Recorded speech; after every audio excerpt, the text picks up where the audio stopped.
la presse relayé aujourd'hui le cri d'alarme des accueillantes d'enfants et des crèches privées face aux grandes difficultés qu'elles connaissent. Alors, ces difficultés, elles entraînent pour certains et certaines d'entre elles surtout, la fermeture pure et simple de ces structures. Or, évidemment, toutes ces structures qui ferment, ça doit évidemment nous interpeller parce que ce sont autant de places d'accueil qui ne sont plus disponibles. Or, on sait déjà que la demande excède l'offre qui existe. Et donc, évidemment, cela nous préoccupe au plus haut point, Madame la Ministre. Et c'est à ce sujet que j'aurais aimé vous interroger. Est-ce que vous avez pu prendre connaissance de ce cri d'alarme du secteur? Avez-vous pu échanger avec ces acteurs de terrain? Ensuite, est-ce que vous pouvez nous donner des chiffres plus précis quant à ces déclarations de fermeture de structures d'accueil? Et enfin, et il faut le souligner, la Fédération a décidé de venir en aide à ces milieux d'accueil avec une somme de 200 € par place. Et j'aurais aimé avoir votre retour quant à cette attribution. Où est-ce qu'on en est? Quand est-ce qu'elles vont pouvoir en bénéficier? Et alors, est-ce que d'autres aides sont actuellement à l'étude? Je vous remercie.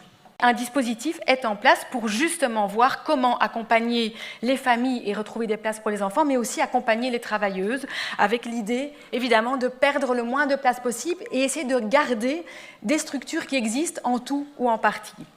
Je dois néanmoins faire une petite distinction entre cette situation de crèche subventionnée qui est néo-kids, donc, et qui ferme, et qui, pour les raisons dépassent, vous l'avez évoqué, largement le cadre de la crise énergétique ou le cadre de la réforme MILAC.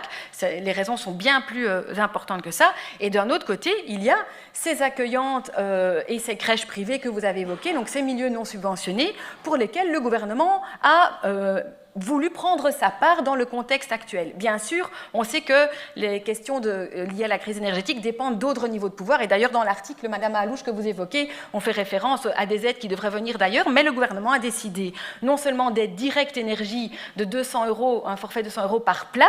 Et vous me demandiez quand est-ce que ces montants seraient libérés. En fait, l'ONE est dans les starting blocks et attend que vous puissiez voter le texte. Donc, dès que le trajet du texte budgétaire trouvera sa validation dans cette Assemblée, eh bien, ces aides pourront être libérées. Mais nous avons aussi mis en place et réactivé la cellule de veille, justement pour les milieux d'accueil qui, malgré cette situation-là, seraient encore en difficulté. Et donc, tout milieu d'accueil, subventionné ou non subventionné, qui aurait encore des difficultés, doit contacter cette cellule de veille pour pouvoir voir avec l'ONE comment on empêche toute fermeture de place. Vous le savez, vous l'avez dit, pour le gouvernement, il est important de maintenir les places qui existent, non seulement dans le milieu subventionné, mais aussi dans le milieu non subventionné. Merci Madame la Ministre pour les réponses.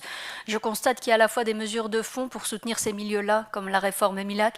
J'entends aussi qu'il y a des mesures d'urgence qui sont prises. Alors évidemment, on va attendre ce texte avec impatience et on le votera le plus vite possible pour que ces structures puissent avoir un peu d'air dans leur pratique. Je pense que c'est très important de bien communiquer sur cette cellule de veille. On en a parlé lors des discussions budgétaires qui ont pu avoir dans l'une ou l'autre commission, mais ce système de veille qui a été mis en place par la Fédération justement pour venir en aide aux structures au moment où elles en ont besoin, il faudrait que ces structures puissent faire appel à la Fédération très vite quand les problèmes se posent. Parce que ce qui serait regrettable évidemment, c'est que les efforts colossaux que l'on déploie, notamment en termes de création de places de crèche, soient réduits à néant par des fermetures que l'on verrait en fait comment se manifester suite à ces différentes difficultés.